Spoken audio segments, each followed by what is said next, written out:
Ladies and gentlemen, welcome to Zoom into Wine.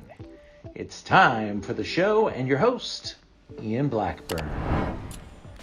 Well, good evening. My name is Ian Blackburn. I'll be your host tonight.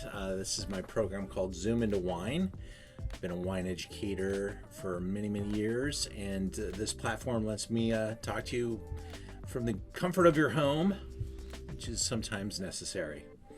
So thank you guys for joining me. We've sent out a number of wine kits tonight. In fact, quickly had to close this event down because we were going to run out of little jars. That was the problem. And I don't get more jars until next week.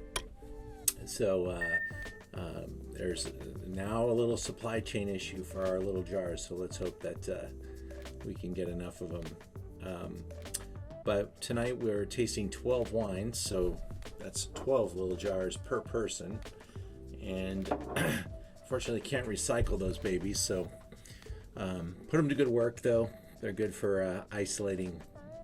I don't know. Maybe you're into special ingredients for your food. You could use them for that, or you can blind taste your friends with the wines. So tonight we're going to taste 12 really great wines, and how I'm going to make it work out here is I'm quickly going to go down the list of the wines with you and tell you what the possibilities are. We'll taste them three at a time and we'll reveal. In each flight, there's going to be one wine from California, one wine from Oregon, and one import.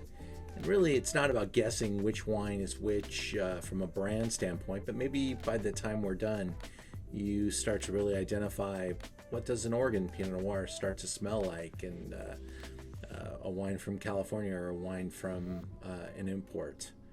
So taste along with us. And I think you'll have a really good time here. I love this format. We've been doing it for a long time. When we used to do them in my loft, we would taste 21, 24 Pinot Noirs in a couple of hours. And everyone got a little bit red. But we were pouring 1 ounce pours. Tonight you get 2 ounce pours and only 12. So let's see how it goes. It's been a busy week around here. Some good things are happening. We're getting ready for a lot of really special events. We're producing another winemaker dinner October 17th in Pasadena this time. We're at Alexander Steakhouse tasting some really awesome wines. I've got some private events in the next month that are really important. Every year I get to host the Michael Milken Gourmet Games as the wine host, and we get master somms and masters of wine together to rate some wines, and all the contestants pay big money to be there, and they're vying for prizes. And if you win the Gourmet Games, you get this incredible luxury package that includes flying around somewhere special in Mr. Milken's jet and staying at one of his lavish, amazing properties with every detail being managed from private chef to other activities. So really, really cool event. We've had Barbara Streisand and others in attendance. So LL Cool J, Barbara Streisand, Steve Garvey, my favorites. So that's coming down the pipe here. I've been working hard on getting that organized. And got some private events for some small companies and a private event for a family. So it's going to keep me busy on the weekends. Every Wednesday we do Zoom into Wine, and each week is a different topic. So tonight we're all about Pinot Noir. So let's get into it. And one of the wines that we're going to taste tonight, this is not the order that they're in, but I'm just going to quickly go over the possibilities. And it'll be helpful if you at home, if you're playing this game, if you could keep the link active on the actual event. In fact, I'll put it in the chat so you can see it. The key will be if you can pick out which wine is which from which place. And there's the event in the chat box. If you click that open, you'll be able to see all of the possible wines. Okay. Now, I'm going to go through them quickly and tell you about some of these exciting wines. We didn't get a cool audience together because the wines are terrible. These are all really awesome Pinot Noirs. Just which order are we tasting them in? There's 4 from California, 4 from Oregon, 4 imports. There's 4 flights, 3 at a time. One of these first 3 wines, 1, 2, or 3, if you have 3 glasses, that's really the way to play. One of them's from California, one of them's from Oregon, and one of them is an import. One of our California wines tonight is from Native 9. If you've ever done one of our Native 9 tastings before, James Ontiveros, really an important grape grower and wine personality. He is involved in all things Santa Maria and has a little tasting room in Los Alamos. He's had some really exciting things happen with his wine. He's made the wines himself and with a consultant, and in the last couple of years he picked up some really hot new talent to help him make his wines even better. But his property is really important. This is a very large homestead, and he is literally the 9th generation to live on this property. So it's a very significant property, and a number of pretty famous wines get some grapes from him. But this block that he has for his own wine he's been making wine here for about 14-15 years. I think 12 was the first vintage I got to taste, but I've tasted every vintage: 12, 13, 14, 15, 16, and I'm sure the current vintage 17 is on its way if it's not already out. That is one of the possible wines. His wine involves a little bit of stem inclusion in some vintages, especially in 2012. And the key for this wine, the key clue, is that it is a 2012. And so this wine's going to have a little bit of age and throw that color. It's not going to be that brand new purple. It's going to have, some of that color is going to have fallen out, may even have some browning tendencies. And Pinot Noir is a light wine in its color and body already. So with a little bit of age, I think it'll show that a little bit. The problem is, what else is going to show that? Something to think about. One of the wines tonight is from my buddy Justin Harmon at Argo. Just making some real amazing, nice, dense, rich, weighty Pinot Noirs. Dodger update. Playing the San Diego Padres tonight. We're hoping for a miracle. Costa Bravo, you're Giants, right? You're a Giants fan? I'm a Brazilian soccer fan. I don't get to watch anything. So. Well, sorry, not me. Lisa Test is a Giants fan. She's okay. Yeah, all they got to do is keep winning, and they're take care of themselves. Dodgers, not so much. They need the Giants to lose at this point. Yep. So, Argo, we're tasting Mosaic tonight. This is his a little more friendly version. He makes a wine called Bastard Tongue. Got 96 to 97 points.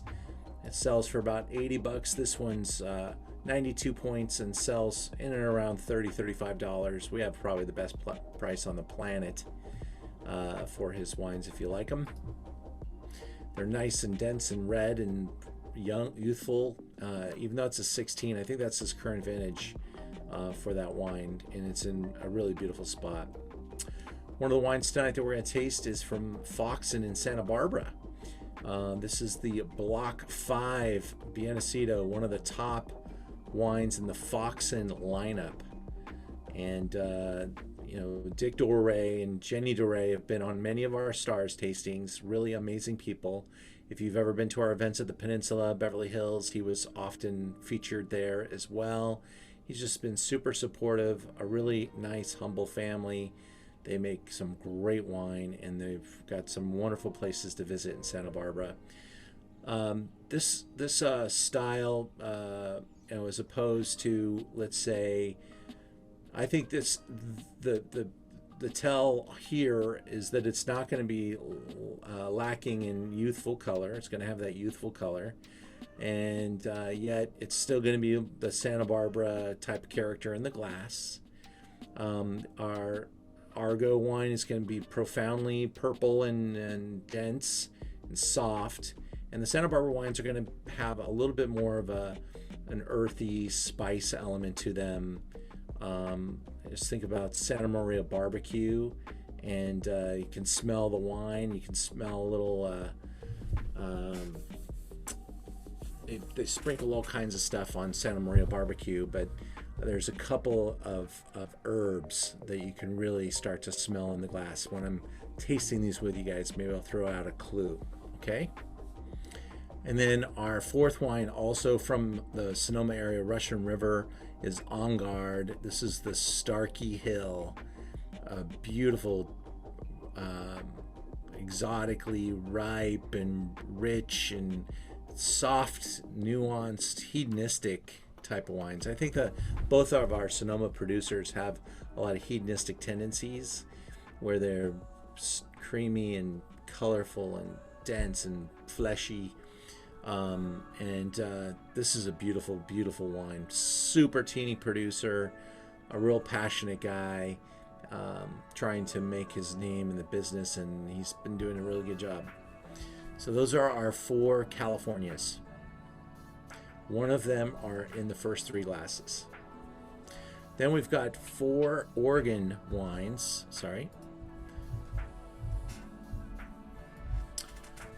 I came across Todd Alexander a couple years ago. Been checking out what he's doing. He makes some amazing wines in Washington, and Washington and Willamette, they're right on the border. If you're making Pinot Noir in Washington and it's from Willamette Valley, you can call it Willamette Pinot. You're making Syrah in Oregon and it's from Walla Walla, you can still call it Walla Walla. They have a pretty nice, like, interchangeable type of a relationship up there. This Willamette Valley Pinot that Todd is coaxing together, I totally love it. 93 and 95 points by Dunnick. This is this got we tasted a wine from him in our Stars of Pinot over the summer, a different wine. But this is the one I loved when I tasted his lineup personally, and I bought some for my personal collection. I take it out because a lot of people haven't heard of this brand before, Halcyon. And it's just a really fun, beautiful, little bit more special Oregon effort here. On the low end, Oregon can be light, almost Beaujolais-like. Here, he's doing a lot of things, working with some really good fruit, native yeasts, a little bit of stem inclusion, but not much here. The other wine that we also carry from him has a real heavy hand of stem, and stem in the wine really gives it kind of a wildness. It's kind of I wouldn't say takes away the fruit, but it kind of underpins the fruit, so you get more savory elements in the nose. And in some instances it can be really intense, and it could even slow down the enjoyment of the wine to its fullest potential for delayed satisfaction for a period of time. But the end result, after the stems kind of work their way through and get into the wine is just more interesting. It's got more character, more complexity, and really starts to show off. And we're going to see how the Halcyon wine's doing now. It's been about 6 months since I tasted it last, so I'm hoping to really see it. This is on the higher end of our tasting today, somewhere in the $70 range for this Pinot Noir. A really beautiful artisan effort. Another showstopper is Jay Christopher. This is one of my favorite producers in Oregon, in Willamette, in Chehalem Mountains. He's got just a real cool touch. Definitely erring towards kind of an older world style, a little less ripe, a little more terroir type of elements in the wine. This is a single vineyard Pinot Noir that we're tasting tonight from him. also in that $65 to $70 range. So Oregon's pretty well represented tonight with some expensive, stunning wines, including Bergstrom. This wine is a blockbuster in the score range. Number 37, Wine Spectator Top 100 of 2020. Robert Parker, 94 points. Wine Spectator, 94 points. Bergstrom is not that subtle producer. This one, they go for it with some ripeness and some richness, and they achieve that through low yields, small berry size, extremes, finding really extreme blocks, steep hillsides, and really maximizing the character of the fruit. And they do push ripeness levels a little higher, and you're going to get something a little bit more hedonistic from Oregon here, but it's still going to have that Oregonian sense about it. And this wine, about $48, is kind of a deal. It's especially inside the Bergstrom lineup, which those wines, other wines they make, can get up there pretty quickly. They have many Pinot Noirs that are over $100 a bottle. And then another one that we're going to taste, another blockbuster. I mean, if Oregon doesn't win this competition tonight, something's wrong. But we're going to see, because this is we're going to taste the Resonance Pinot Noir. This says we're tasting the 15, and that is not true. We are tasting the 18, so I apologize. We've got the wrong slide on there. Let me make sure of that. Just going to check my bottle. Yeah, we're an 18 on this one. So let me just pull up a different note on that. Here we go. Here's the 18 that we're tasting. This is the value in the bunch. Usually sells for close to $40 a bottle, 36, 37 nationwide. Our price is pretty top notch. I don't know that you can even see my screen right now. Make that happen. So here we go. Here's the 2018 Resonance Pinot Noir. This is a project with Maison Louis Jadot in Oregon. And Jacques Lardier's assistant winemaker out of Burgundy was moved to Willamette, where he now lives with his family, loves it there. And this is the 18 wine. Lots of good scores and press, really consistent. 90, top 100 wines of 2020 Wine Spectator with the 2017 vintage of this same wine. So this has been our best-selling Pinot Noir all year long. The Resonance. Our price helps with that, sub $30, but the quality, you'll find out, is really, really good. And so I apologize that that's what we're tasting there, not the 15. All right, now for the imports. Got 4 imports. One of them from one of our favorite producers to interview from New Zealand, Astrolab. Winemaker Simon Waghorn has been featured on a lot of our Zooms. We've talked to him about Sauvignon Blanc, about Pinot Noir, about Chenin Blanc. I have all 3 of those wines on our website, and continue to support. And I love having the Astrolab story. It's a small family producer, and really a hard-working guy. Now, New Zealand, from a Pinot Noir standpoint, especially when we're talking about showing off 2016, it's just got the right amount of age to really express itself. There's a freshness in New Zealand Pinot Noir we don't want to lose by letting it get too old.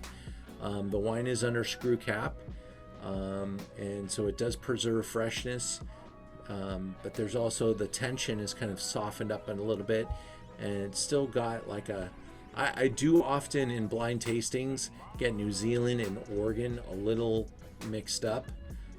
There's a lightness to them, a freshness, some minerality elements. I think Marlborough tends to throw a little bit more fruit forwardness and Oregon's just a little bit more earthy than New Zealand, but it really depends on the producer. And Astrolab does a really good job. Nice balanced fruit profile. One of the wines that's import that we're going to taste tonight are Sancerre Rouge, another top seller. Not a wine that they even submit for scoring, but this is a great brand. They're famous for their Sancerre, the regular Sancerre made from Sauvignon Blanc. But in the region of Sancerre, if you make a Rouge, you've got to make it from Pinot Noir. So Sancerre Rouge, and now they've got a lot of, and these soils start to get closer and closer to the area of like Chablis, and so a lot of the kids in Sancerre are going down and learning how to make Pinot Noir in Burgundy, and then bringing back their ideas to the Sancerre region. And I just think that this 18 Hippolyte Reverdy is really been a monster find, a super great seller. We featured it in a dinner that we did last year, and it's been really, really successful ever since. And I'm down to my last case or so. I did buy a big chunk back then, but I might have 20 bottles remaining, but I think I bought 120 bottles, so it's been selling really well for the past year. And I think you're going to like this wine. It's around $30, a total overachiever. To find anything with Burgundy with these type of quality marks would be $50, $60, $70, so a really good value. And then not trying to play the value hand, but just going for awesome, is Bouchard Périfie Premier Cru. This is Premier Cru properties owned by the Chateau, which is one of the most prestigious. Founded in 1731. Premier Cru Beaune, 2017. This is going to be certainly a more earth-oriented statement. It's about a $75 bottle of Burgundy in this lineup. It's going to be fighting a tough battle, because in competitions like this, usually these earthier wines don't necessarily end up showing so well, but the 17 is so good. I won't be surprised if it doesn't get some support. And the Hippolyte and the Astrolab, Burgundy's pretty well represented. We're going to see how it goes. And I did not waste your time. We went to one of my favorites in my portfolio. This is a super cool, teeny, small producer from Nuit Saint-Georges. This is it's called Domaine Colette, and it's in the village of Fisson. And I can't even pronounce Les Champsons, I guess. This is Philippe Colette, and Robert Parker has been rewarding these wines with some praise from the Wine Advocate. This is a super cool small cellar where he does everything by hand, artisanship, and I'm really excited to taste this wine again, because when you buy Burgundy, you buy it for the long haul. And I bought about 5 cases of this about 2 years ago. I'm down to about my last case and a half, and the wine keeps going up in price like crazy. The 18s are about $20 more a bottle. This one's a super deal. I think it's somewhere around $45 on our website. I can't recall, but we'll find out a little bit later. And Fisson is super pretty, fun, delicate. You're going to have to love acidity and love terroir kind of characteristics, and we're going to see how those line up tonight in our blind flight. All right, everybody got 3 glasses? You ready to go, Jeff? All right, please sing along, talk on top of me. I'm going to unmute everybody so that you guys can just feel compelled to chat it up a little bit. Let me see how I get there. Ask all to unmute. That's what I did. All right, so I'm going to start heading down the walk. I got to go see a great concert last night with my brother. We went and saw Beck at the John Anson Ford Theater, and it was such a beautiful spot. It was almost like a private concert. He basically admitted when he came out, he goes, "This is my first show in over 2 years, and I'm a little rusty."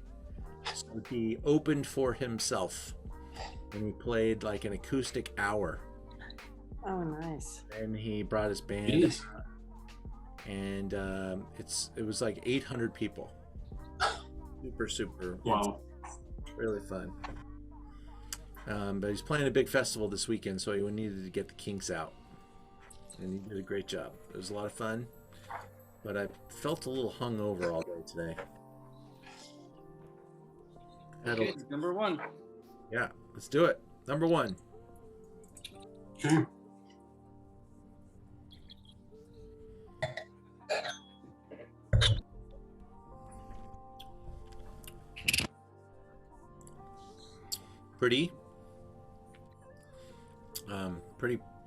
Pretty intense acid there.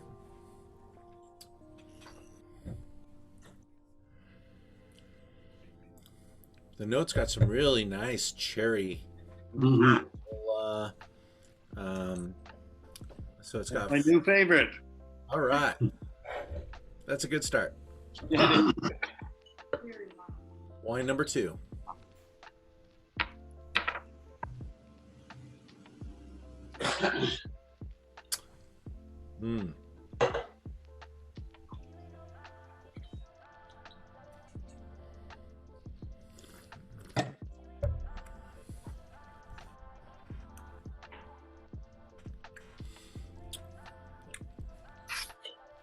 It's almost like this is definitely stem inclusion speaking in the glass. It's like a menthol that I'm picking up, and a lot of stem, a lot of clove, baking spices. It's really spicy.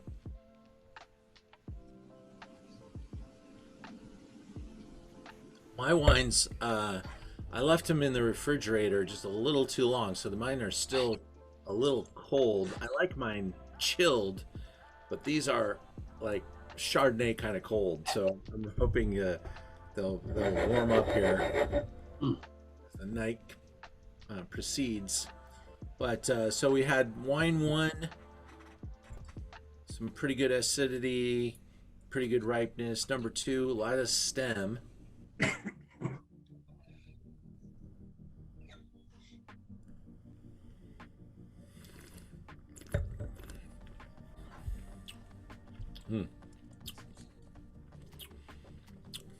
Number 3 is like right in the middle of both those two.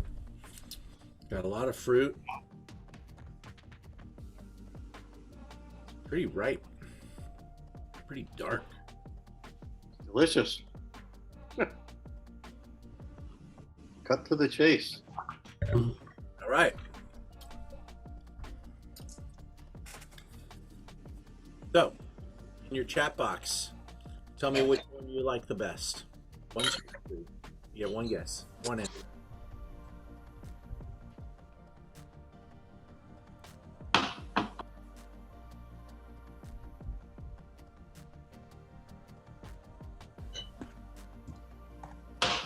Charles, you like number 1.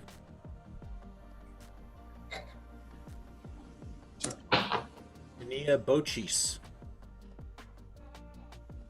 I have to figure out which one's Jania here. Let's see. I love your name.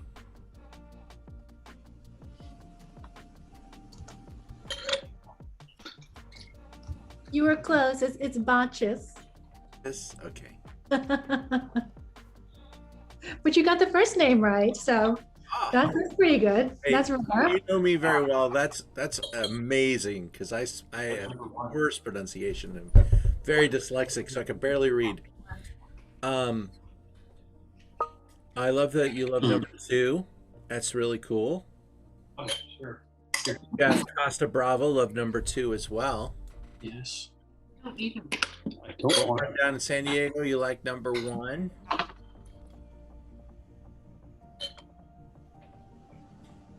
I don't see anyone giving it number 3 any love, so we're gonna figure out where's number 3 from. Old.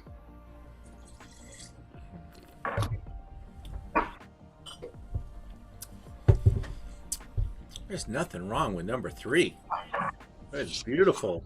I just think it's such a polarized group that you're either in the 1 camp or the 2 camp. And number 3 walks right down the middle of both of them. This is our beautiful Oregon Resonance Pinot Noir. Oh. Let's take my background off so you can see the label. Okay. Number 3 is resonance. Number 3 from Oregon. What was 2? Here it comes. Was it 8 and 9 by your description? Yes. Mm. So many times I knew that by the description. 8 of 9, man. This wine always impresses. I have none in my house right now. And I went hard on that 12, man. I love this 2012. So I don't think anybody in the country has 2012 except for me. So I'm happy about that. And wine number 1 got some good comments, and I love it too. And again, it's our Sancerre from Hippolyte Reverdy. Super good competition tonight. This is not easy. That was the most interesting to me too. Yeah, I'm glad you liked it. Oh, just Sancerre Rouge. I haven't had this. It was lamb. Yeah, and my wines are just getting good because they're just kind of coming up to temperature. But, ooh, super good flight, guys.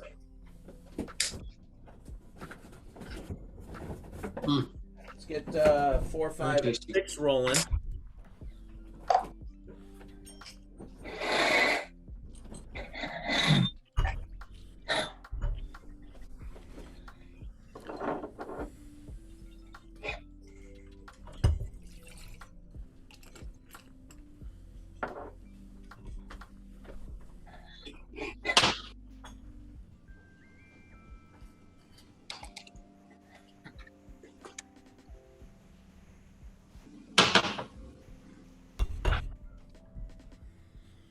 I'm actually changing my plan. I'm not going to drink from the little jars. They're just too damn cold.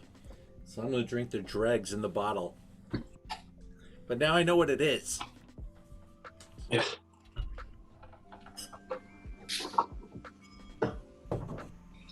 All right.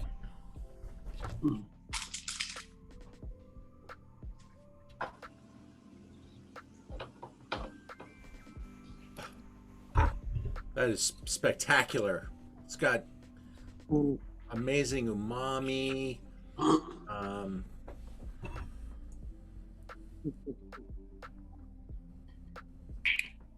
Cherry, that spice rack. There's just something that's just a little more elevated. The quality here is really good.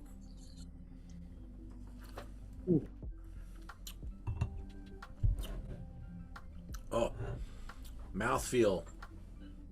Spectacular. Another Oregon wine. Charles is calling it Oregon already. You bet. Good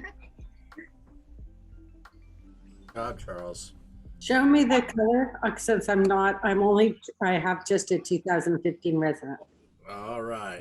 Oh, Oops, I just poured my wine on my I computer. can see that. Okay. There we go. Okay, all right. All right, so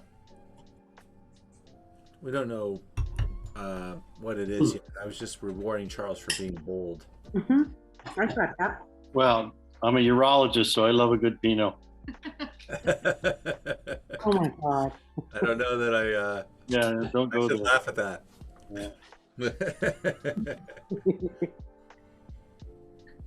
Okay, number 6. That's my jars are much fresher. My number 6 is not so. My number 5 is not so good in my out of the bottle. So I'm gonna go to the jar.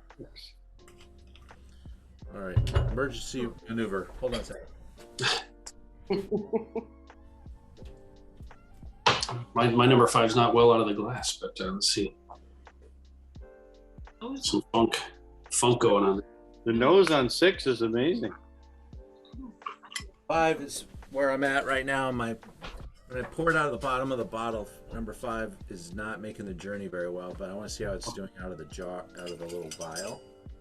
Nose is not good on 6. 5? 5. Those are- Ooh, 6. Goodness No. sakes. No. 4. The jar is way fresher, but it's soft, delicate,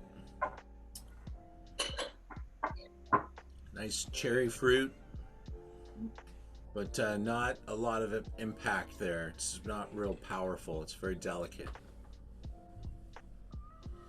Okay, number 6.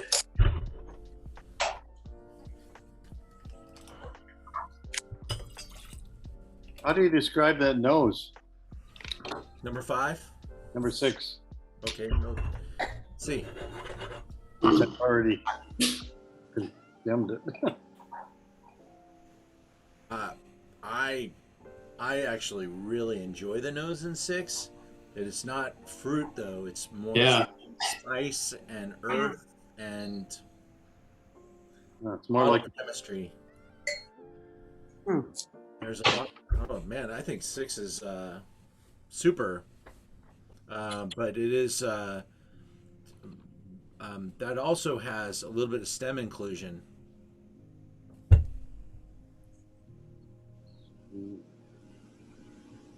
smells like they included the whole barn.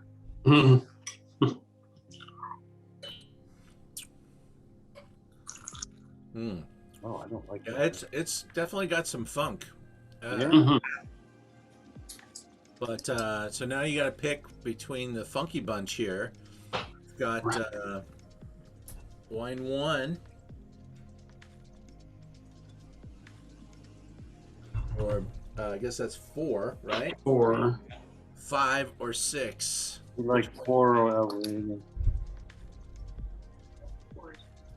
saying 4 is California. Come on. I think it's 4. Number 4 4 is 1. or 1. You want water? Started off a pretty good spot there with number 1, but I do really like number 3. Number 2 is a little soft in this competitive set. A Yep. little more elegant, restrained, and I think it's got a little age on it. Yeah. It's nice you put the Bergstrom number 1. Get out there, Charles. Do it. Jumping to conclusions is an art. He'll be here all night. All right, Charles Christopher, or J. Christopher is number 4. Oh, very good. Yeah, really good. Just want to tell you too that this wine, the only way to find the super deal that you guys have tonight, because you're on the Zoom, is if you go to the website. This is usually a $65 bottle of wine. I only have a couple left. I'm selling them at my cost because I need to move on to the next vintage, and so $39. That's a good wine. Good. Only a couple of them.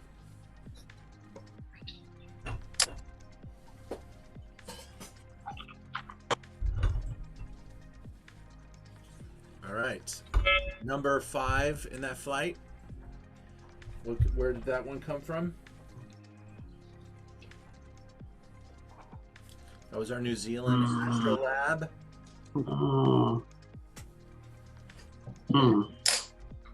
Light, fresh, And number 6. Anybody want to guess what number 6 was? If we had a New Zealand and an Oregon. New Zealand. Which one? No, New Zealand was number 2. Oregon was 1 there, or 4 or 5. What is number 6? orange. French. Got to be California. Oh, Gotta be California. Yeah, because we had our import was Barb- Oregon in number 1. So Foxen. Oh my gosh. Because because you said the spice too. Yeah, you're right. Mhm. Good point.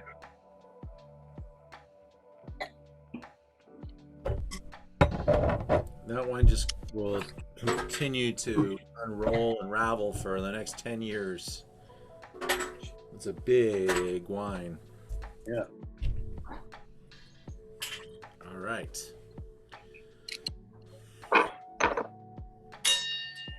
Okay.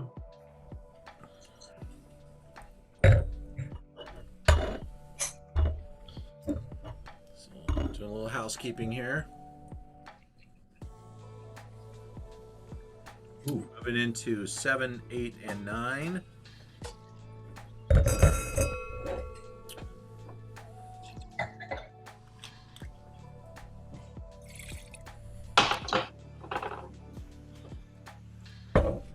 Getting excited. Our next STARS event is coming up, and it's really doing well. We've got some awesome wineries from Argentina. A winery that you're going to be hearing a lot about called Chakra. James Suckling just gave the Chardonnay 97 points. It's he makes it in partnership with Rouleau. Jean-Marc Rouleau consults on the Chardonnay project at Chakra. It's a Patagonian producer, and insane stuff. We're using the Pinot material, and the Pinot vines in this Patagonian vineyard have been there 80 years. So really cool project in southern Patagonia that we're tasting from Argentina, and then we're tasting just a profound Malbec producer that no one's heard of before. Super small, teeny, really artisan. We're drinking some great Carmenere from Montez, and Mr. Montez will be on the Zoom with us, which is going to be very cool. And yeah, we just got a kind of embarrassment of riches. The wine talent is spectacular. In California, we've got some really great wines. Judd's Hill is going to be doing a Malbec from Napa Valley, so we can kind of compare and contrast Malbec from Napa. And Judd will be on the Zoom with us himself. And Cool. Our Santa Barbara producer, Benjamin Silver, he's going to be showing off some Cabernet Franc. So we've got some kind of Bordeaux alternatives with Malbec, Carmenere, Cabernet Franc. We're going to have a little discussion about that, and that's going to be super fun. And then, yeah, so just take a look at it, STARS. It's only $39 a person to participate in that flight, and we'll have 6 great wineries on the Zoom. Wine number 7. Let's take a look. Ooh.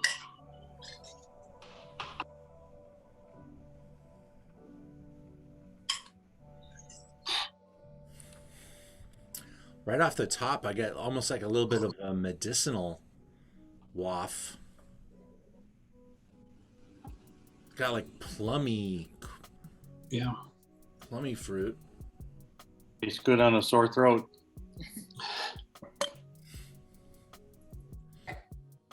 Never too much levity until you fall and break your leg. Wait till. Wow. Yeah, definitely Robitussin quality. Does anyone else like that? I think it's great. It's I got like a bold fruit, plummy, plum sauce, plum wine, plum. I grew up in Long Beach. We had a 1-acre backyard with a massive plum tree that the entire neighborhood would come pick plums from. And one year my mom stewed plums, and I think we bottled like 80 jars of plums, and I had plums for years. And this smelled exactly like opening up a jar of my mom's preserved plums. Yeah, put Metamucil out of business. That and a couple other digestive assistants. I like that. Yeah, super That's super. nice. Very nice.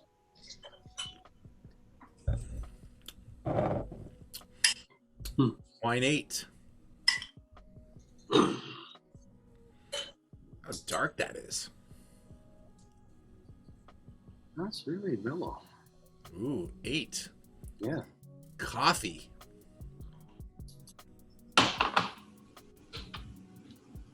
Coffee, caramel, toffee.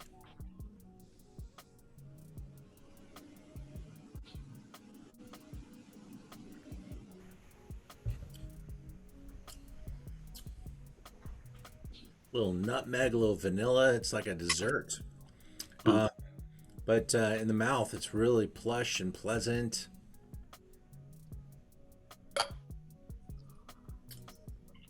Got a little bit more of a lengthy finish.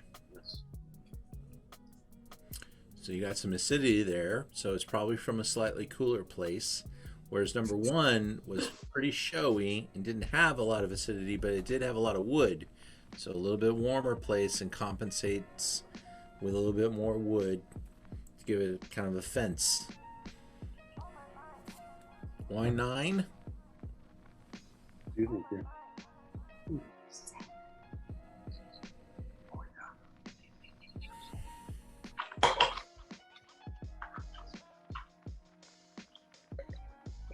Kind of like tea aromas.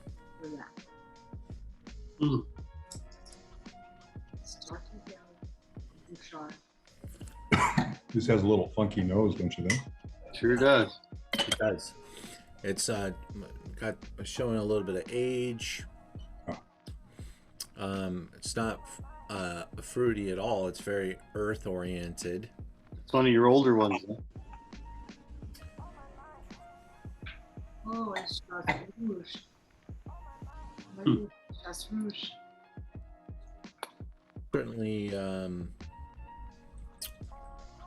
got a softness to it though, and a drink me now type of an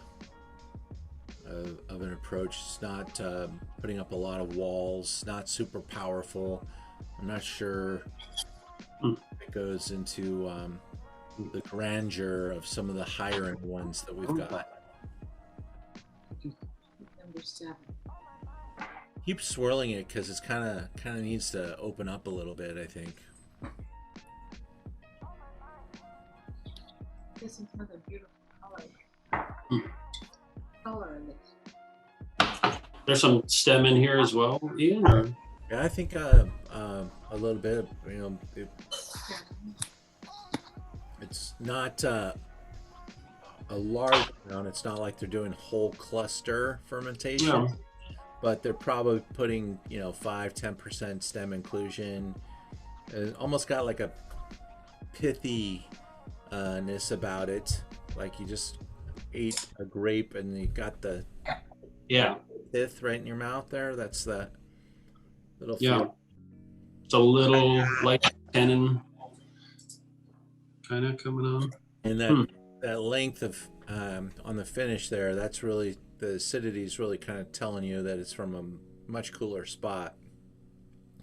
It's a wine of restraint, whereas wine number 1 is a wine of this one's screaming at you, and this one's trying to whisper. Which one did you like, Charles? Well, I have hearing aids, so I like the screaming. You like the screams? Yes, sir. I like the nose on it. Yeah, I mean, what's not to like? Come on. Yeah, what's not to?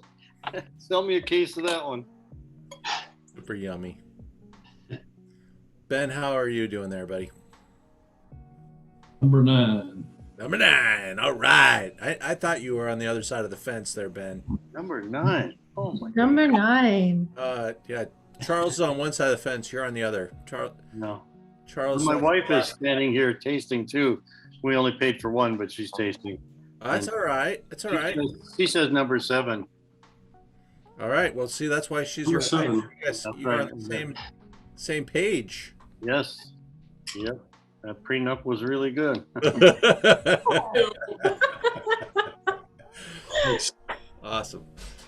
Yeah, but the number 9 is just more drinkable. It's something you could sit down and split a bottle with somebody, I think. Number 7 is Fast to get so to showy. 7. They're just sort of, you can linger over a glass for a long time, but the number 9 is just, yeah, it's more restrained, but somehow beguiling nonetheless. Nice description. I like that. I think number 7's the type that you could just have as almost enjoyable glass of wine, whereas number 9 really would reward that food. Mm-hmm. Yeah. You know? So I think we can all guess where each one's from. Now, just tell me first, though, which one you like the best. 7, 8, or 9. 7. Put it in your little chat there. Janina has already said 9s. Lauren, 7. Ray, 7. Jeff, 8. Charles, 7. Okay. Yeah, it's good too. Between 7 and 8 for me. Yeah. Cool. Oh, I got another 9. Yay. It makes me happy when I see this, because if everybody's voted for the same one, I didn't do a good job of pairing. This is great description of Pinot. Yeah. Yeah. Good range. It's really good range.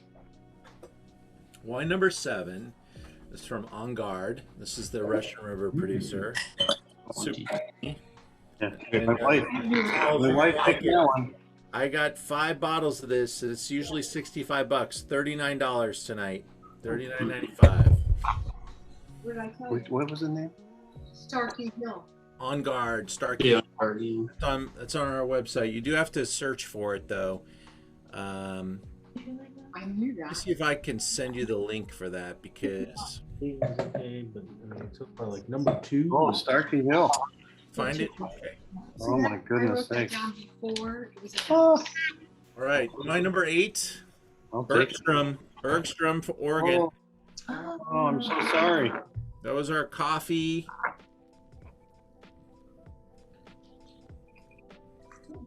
And yet, Bergstrom's pretty cool in a different way, and loving that. Both I could spend an extended period of time enjoying this flight right here. Number 9. Burgundy. Yes, this is my little Domaine Colette. Fisson 16. So, okay. Champions. That explains the funky noise. Huh? Yeah. That's your funk right there. Janina, how do you think you pronounce that? Les Champsons? Actually, I'm gonna let my husband pronounce it. I think he has a good grasp of it. All right. Go ahead. Well, I don't know which one is it. The Colette. Champstion. Champion. Champstion. All right, I like that one. Chamso. Chamso. Chamso. I was trying to spell it when it was spelling. Champion. Go ahead, Sam. Yeah. Bless you. Yes.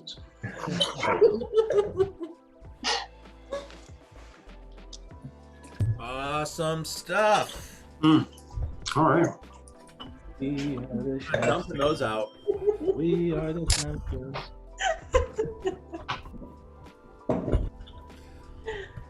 Nobody's having too much fun here. They're off camera. We can't really tell. We don't know what they're doing. The 9th vial. Yeah. But I appreciate you guys being here tonight. Charles, where are you zooming in from tonight? Newport Beach. All right. Oh, nice. And Ben? It's beautiful tonight. Los Angeles, right in the middle. All right. And Lisa's in Santa Monica. Ray Cook, I know you've been with us before. Thanks. Good to see you again. You look a little bit like Mr. Harlan whenever I see you on our video camera. Have you ever seen Mr. Harlan before? Harlan in Napa. Doesn't sound familiar. Who is that? Mr. Harlan, Napa Valley. He would be like your older brother.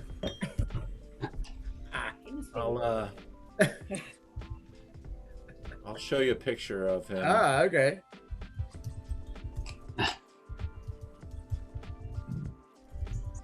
You guys tell me if you think If he's doing wine, he must be okay.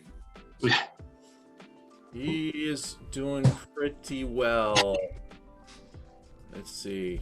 I'm gonna try to find a picture that makes me look right. There we go. Let's do that one. Harlan wines sell for about $15,000 to $2,000 a bottle. Oh, yeah. That's him right there. Ah, there we go. Years. Yeah, a little bit. There's a good black and white shot. He was younger there. Yeah, there too. But yeah, he really revolutionized the wine industry. There you go. There's a bottle of his wine. Ah, okay. 16.19, huh? Yeah. Oh, 98 cents. Oh, They 16. rounded up at that point. Doing okay. He's doing great. He owns Harlan, Bond, Promontory, Napa Reserve. Don't forget Mascot. Mascot. That's one I can afford. He just promoted his son to run the winery, and his daughter's marrying some fund manager. So Amanda, she used to come to our tastings here, and when she lived in LA, that was really fun. $10,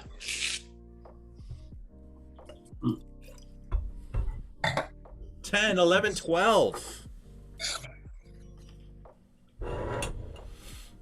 11's very, very, very nice.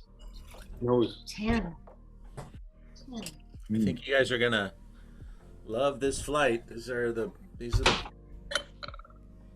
Oh, I like that one too. Well, I know Oh, which my one gosh. we got to our last three, so these are the usually the most expensive. Which one is that? You think so? Oh, yeah. I know. I know. Okay. They would typically save the bigger ones for last. Oh, that's a beautiful wine. That's, I'm telling you. Show me. That's intense. Most of the prices are pretty similar throughout the event, but I try to make sure I don't Remember this one? limp out of here. I want to make a good final comment, and these final wines should be pretty awesome. I'm getting some good feedback about number 10. For 10's a beautiful wine. My goodness.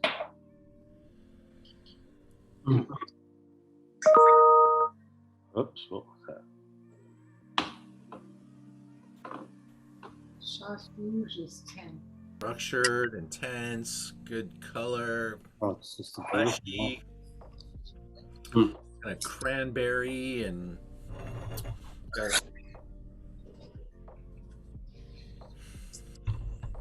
it's almost like a little bit of a raspberry yogurt in the nose. Yeah, it's very nice. Almost floral too. Really different. It's very, very nice wine.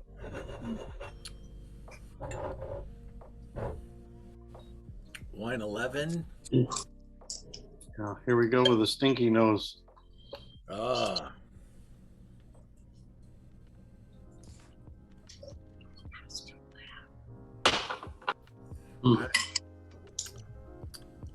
Charles, you are like my brother. My brother, I love the stinky nose, the earth, the funk, the. Yeah, the Chianti or something, but not on this. But my brother likes like pulverize his palate with fruit and richness. And... Pinot's supposed to be like number 11. Come on. You think so? Yeah, did you know Dave Britstein from Duke of Bourbon? Oh yeah. Dave is the one that got us started 100 years ago. Wow. So you Canoga Park. in LA? When we lived in Glendora for a long time. Cool. And we used to drive to Canoga Park, and if we didn't get shot, we got back home okay. Nice. That was when I entered the wine industry. Well, probably towards the end of his career when I entered the wine industry in the 1990s. He was he had already been there a long Yeah. time. And I think his son took over, didn't he, for a while? I think so. Yeah, and I think they're still running. Oh, are they? Right.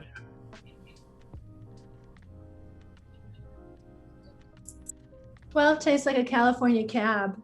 And I like California cabs, but it doesn't taste like a Pinot Noir to me. And which one are you? Number 12. Which one are you preferring then? Beg pardon. 12 tastes like a California cab to me. No. It's big, but it's no Bella Gloss. Yeah, that's it. I like it. Yeah, I mean that is pushing ripeness levels right there, right? Yeah, even RS, it's got a lot of RS in there, I think.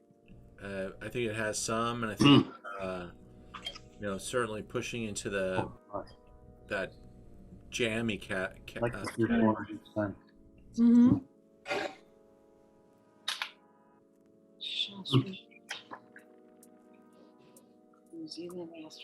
That's terrible. The good ones, number 1, 7, and 10. Number 2. All right, so pick your favorite on this flight: 10, 11, or 12. Oh, 10, easy. 10. I'm gonna go 10. Where do you think it's from? I think It'll it's be the Bouchard Premier Cru. Earthy wine, 217, 75, but tonight you can have it for 40. It seems like a Bouchard wine, but Number 10 is actually from Oregon. Ah, love it. wow. Oh, I'll tell. Oh, boy. We're going to have to go back to school. Halcyon. The Todd, the sub. Todd, yes, that's Todd's wine. Todd. Oh, my gosh. This is the one that they brought me into the fold, and I invited him to our Stars of Pinot because I tasted this wine. He chose to show the stemmier wine that's on our website to really set himself apart. And I've sold most of that wine because of that. And he doesn't have any more. He only makes about 500 cases of each wine. But I have never showed this wine before right here. So, I hope you guys like it. It's beautiful packaging, little fresh beeswax on the top. It's really a great little gift too. This is Hollison, right? Yeah, Hellison. Very tasty. Very good. Great wine. Great wine. That's good. Pinot. Wine number 11 is our Bouchard Perry. Wow. Really? Yeah, I wouldn't have guessed that. Either. I would have thought that was based on his What do you think? Is it earthy? It is earthy, yeah. Now that I taste it. Yep. Not really. No, it's not as earthy as some. I mean, a lot of it, maybe it's falling off. Not It's even more as savory. Yeah, savory for sure. And I think the Fisson was much earthier in its presentation earlier. This 17 was interesting vintage. And, another drought vintage in Burgundy. We get some really interesting ripeness. Just like almost Almost warmth in the wines. 13.5 it says as the alcohol.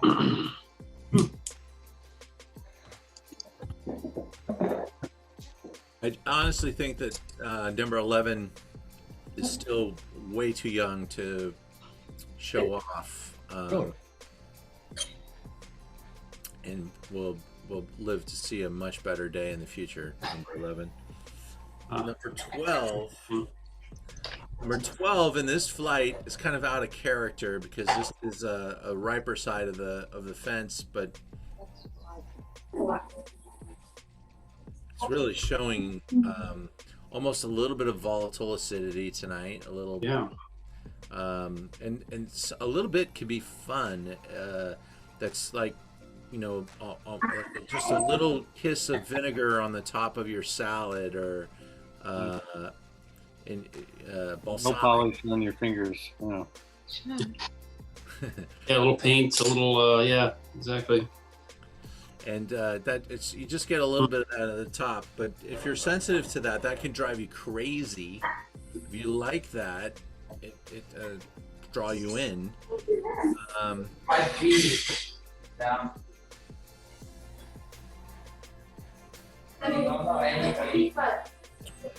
So, It's pretty wild.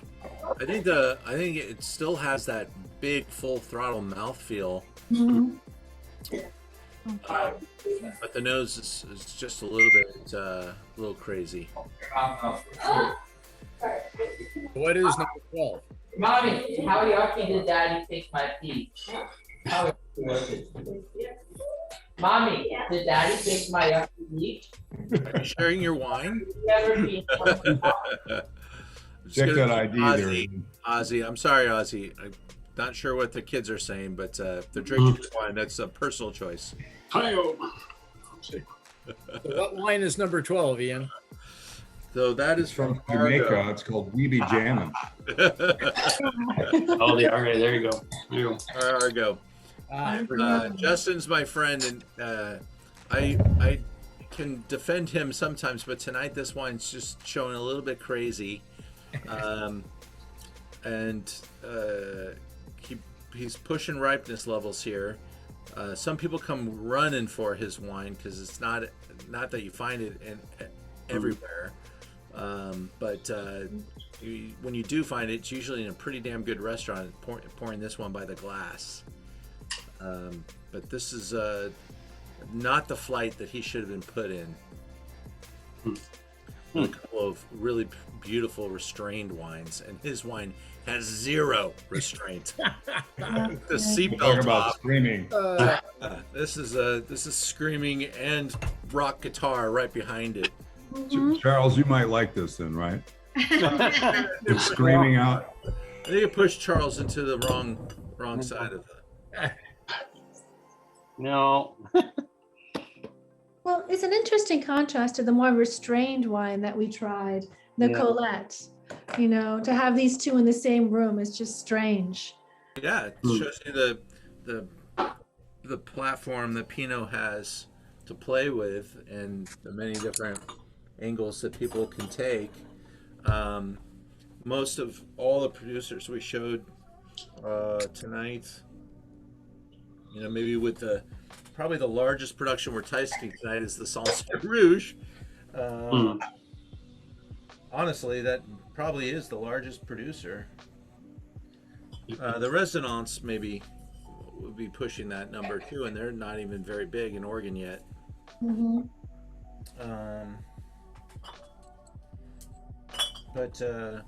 Yeah, it's fun to do this and to do it blind and to see if you can, by flight 4, I think you started to see some things a little differently.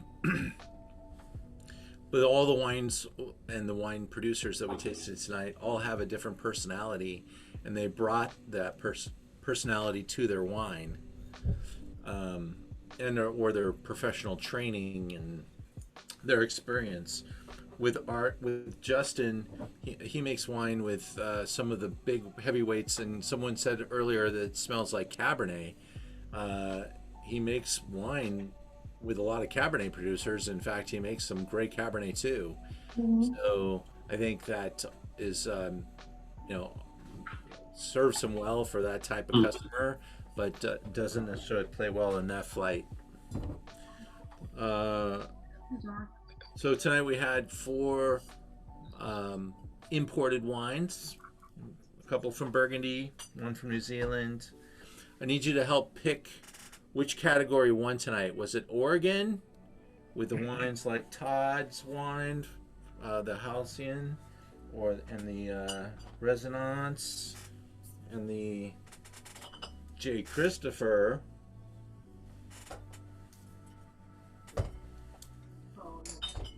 Also, the Bergstrom was in that set. I still got the Bergstrom right here. I haven't even cooked been able to really tear into that yet. The California wines with En Garde, showing great. Argo, Foxen, and Native 9. Oh. Or was it Sancerre Rouge, Astrolabe, Bone, and Frisson from Colette? Well, I like the California. I think the Native 9 was amazing. That was my favorite of all of them. The Foxen had this, it might not be my favorite one, but it had this amazing nose to it that just sort of knocked you back a few steps before you even took a sip. And I do like funky wines. So the Foxen was just great. Argot, I don't know if anyone else likes it. We can all look down our nose maybe at cab likers, but I like a California cab, and that Pinot Noir came very close to that. So I like that one. And the En Garde, I don't remember the En Garde, but the other three really sort of hit it out of the ballpark. I remember I think the En Garde was one of my favorite wines tonight. It had that plum. Oh yes, almost medicinal. Yeah. Oh, I love that. Yes, that was good too. California. Cool. You might see I have 12 glasses here, so I'm actually after more. You came to play. I just kept going back to the kitchen for more. Because they weren't going to wash them they all. weren't empty. How the dishwasher does that. So what were your favorites tonight, Lauren? I can just show you what I have. My last 5. It's kind of I call it a circular wine tasting. So you shoot out the ones you don't want, you push them away, and the ones you like, you keep. So I have the Sancerre Rouge, I have the J. Christopher, I have the En Garde, is that correct? The Halocent, and I have the number 11, the Bourgogne Premier Cru. Those are my top 5. And you had the J. Christopher, and there were 2 Oregons there. There was 1 California. What were the other 2? Sancerre and Burgundy. So 2 from France. J. Christopher's from Oregon. Oregon. Okay, where's Halocent from? So Oregon. Okay, so 2 from Oregon and 1 from California. So it's either Oregon or the imports that won for you tonight. Exactly. So I'm still working on that. I'm sorry. I call it a circular firing squad. The ones you don't like, push them out. Very cool. Good tactic. Ray? Kind of split between California and France. So the Sancerre Rouge and the Halocen, but then the En Garde from Russian River, and Foxen wasn't much of a surprise because we always go there when we're up that way. All right, so you did cover a lot of ground there, but it looks like you said Halcyon, so that was the Oregon. Oh, that was Oregon. Oh, okay. Yeah. Wrong place. All right. Oregon. You did get Oregon in there. Yeah, you had 1 Oregon, but maybe the rest were California? 2 California, and then the Sancerre Rouge. Nice. Yeah, I think that's why I was attracted to the Sancerre Rouge when I bought in on that. I thought it was a good crossover wine too. I thought it could, make people that have, a little bit of a California leaning could access France through that wine. It has a lot of fruit and a lot of use of wood, and it was pretty exciting for a Sancerre Rouge. Usually the Sancerre Rouges have in the past have been bitter almost, and really not inviting you in at all. And this one just is quite the opposite. So, Ben, how about you? Very good. I think I like number 12 the best. I think that puts me in the California category. Number 12, maybe because my taste buds were shot by then, and that came through. Well, Ben, I love your honesty. That's awesome. And thank you for it. But you liked a lot of the different wines from the different flights. Was it California most of the time? I did. It was very interesting approach and very interesting variety of wines. Thank you very much. Thank you, Ben. Jeff Costa, bravo. Yes, yeah, I'm digging the Halcyon there. That's quite nice. The Bergstrom I liked. I don't know. I have a thing for those, coffee, caramel, toffee flavors. I love my Madeiras and all that good stuff. So that was a good one for me. And the Sancerre, I was totally spot on with your comments there. I've not met one that I've liked until now, so that was good. Even the rosés from Sancerre, I'm just not my jam. I want to like it so much, but I just don't. So this was good. That was a good surprise. I think that's more of a seems like a good crowd pleasing wine. That would you could sip that. You could probably have some charcuterie stuff like that. So I think those were good. I like the On Guard as well. I'm actually really surprised how impartial you're being. Your wife represents Oregon, which is fine. Yeah, but look, she is not a Pinot gal. She just that is not her jam, unless it's Burgundy. And I've got her on some Bouchard wines in the past. So she's like, oh, this I can do, but in general, she's just not. She's traveling actually right now, so unfortunately, she travels a lot. I'd love her mileage account, man. That's got to be amazing. Oh, all of our vacations, between the points and miles, it's not a bad deal. I mean, you got to suffer for the family, but I'll take it. Thanks for being here, man. Good to see you. Indeed. And Charles, Yes.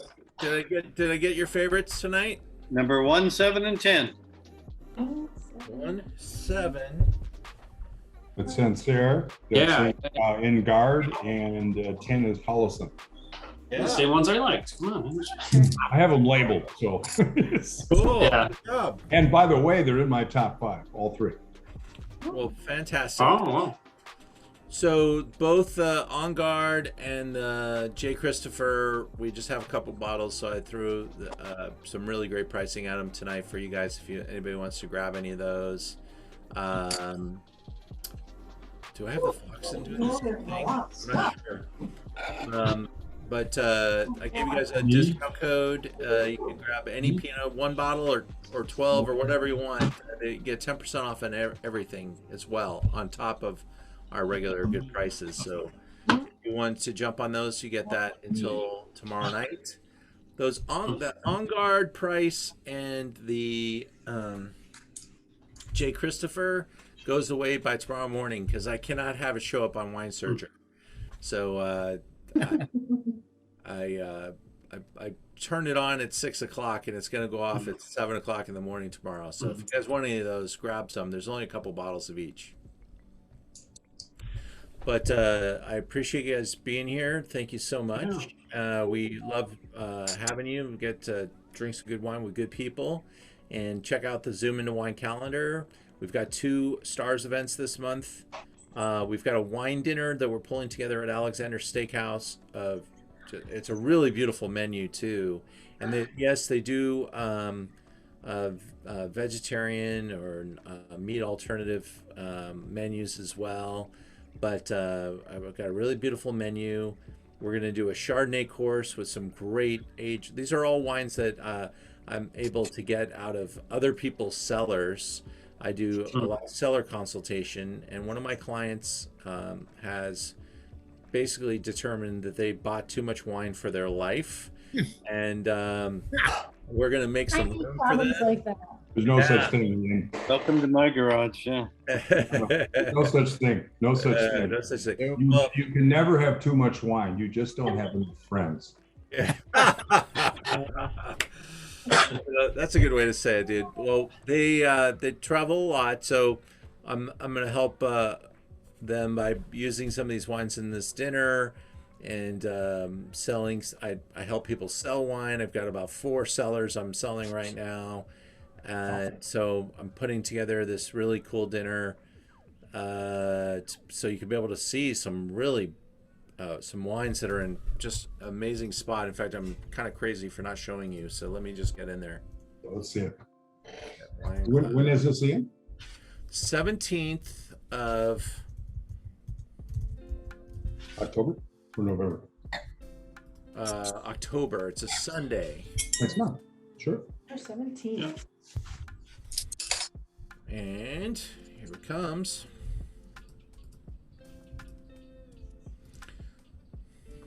So here's our new Wine Cloud website. The face of wine education is our new logo, our new slogan. And then you go in here and you got our master calendar. And this has everything we're doing at Zoom Into Wine and on our Learn About Wine's all virtual. Wine LA is all live events. So here's the Alexander Steakhouse dinner. Perfect. So we're going to start off with Patson Hall, a really cool little small producer. I'll tell you all about that night called Black Cat Vineyard. And then a wine called Legacy. Ever heard of that? Legacy Chardonnay. This is made by Chris Carpenter. It's basically the Chardonnay that is made at Cardinal. And they're always behind on their release. This probably is only about 3 years old. Their current release is probably 18, and they're making these beautiful Chardonnays that unwind after about 10 years. So a really nice Chardonnay course with our first course, and then we'll move into a salmon course with Pinot Noir, Joseph Phelps, single vineyard, Sonoma Coast, one of the forefathers of Sonoma Coast real estate for Pinot Noir. The Fantesca King Richard Reserve Pinot Noir, Russian River Valley 2017, made by Heidi Barrett. A super cool small producer called Olivia Brion, Wild Horse Valley 2014, right out of the cellar. This wine was actually part of an auction, the Napa Valley Vintners auction, and only made for the auction. And same with the Black Cat Vineyard Chardonnay. So really a high tier couple of wines in there.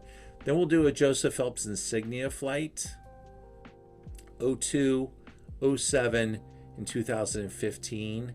All three wines got 100 points. Amazing. Well, and then we'll finish up with La Coya, the Mount Veeder 2014. Cardinal 2011, which will surprise the hell out of you, and the Promontory 2012, which is a Harlan estate 2012.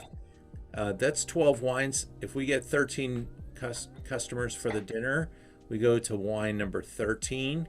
We go to 14 customers, we'll go to wine number 14, and so on. One bottle per customer is how we do the dinners. Our dinner that Lisa attended at the other night, I think Lisa's gone now, but we did an Italian dinner and we had 24 people, so we had 24 bottles of Italian, and it was a lot of fun. Jeff Costa Bravo was there as well. It sounds rough.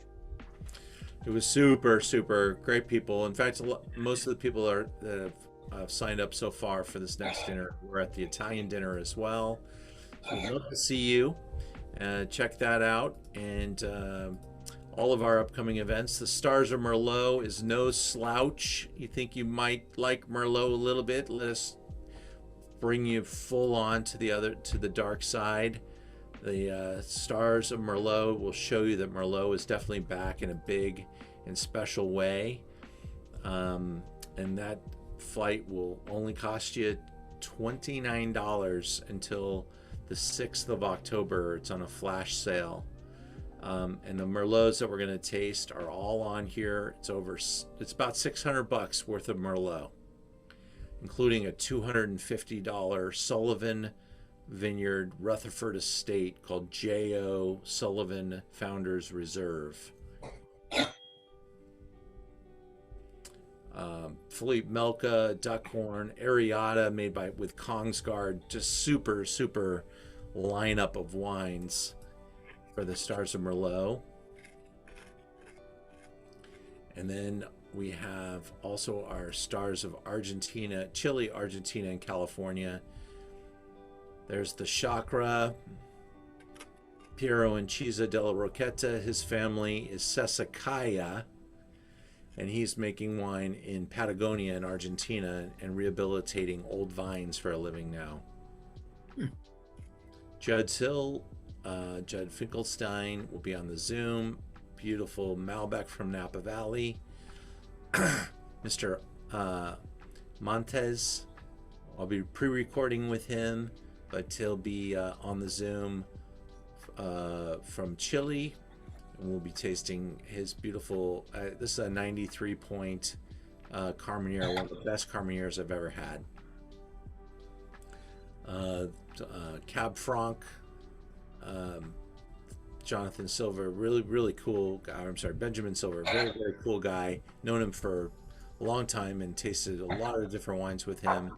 And we're going to share stories about the Buttonwood Ranch together, which he's getting the Cab Franc from.